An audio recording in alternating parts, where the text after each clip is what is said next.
हमारा आज का विषय है भारतीय इतिहास के अध्ययन के पुरातात्विक साधन अभिलेख। अभिलेख पत्थरों, स्तंभों, ताम्रपत्रों और गुफाओं पर खुदे हुए लिखित प्रमाण होते हैं जो इतिहास को समझने में सहायता करते हैं। कुछ प्रमुख अभिलेख हैं। अशोक के अभिलेख। अशोक के अभिलेख ब्राह्मी और खरोष्टी लिपि में लिखे हुए हैं। इनमें अशोक के शासन, धर्म और घोषणाएं हैं। प्रयाग प्रशस्ति। प्रशस्ति का मतलब होता है प्रशंसा।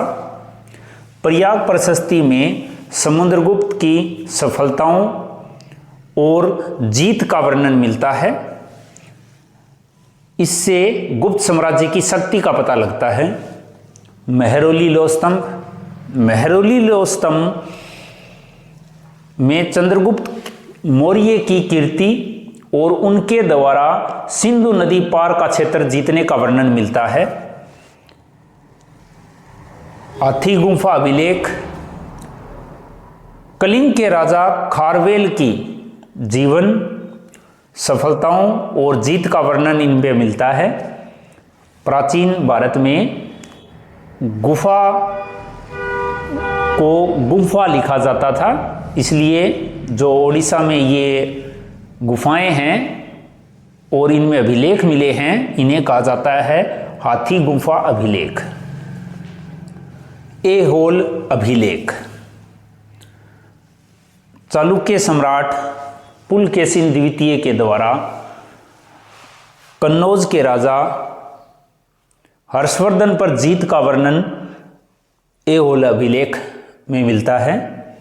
ग्वालियर प्रशस्ति। ग्वालियर प्रशस्ति में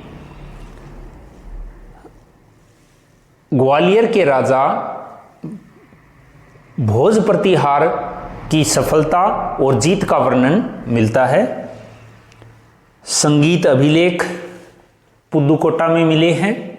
इसमें संगीत के नियमों का वर्णन है। बोग्जकोई अभिलेख।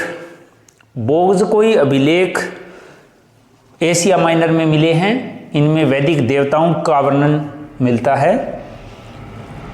पार्सिपोलिस और नक्श ए रुस्तम ये ईरान में मिले हैं।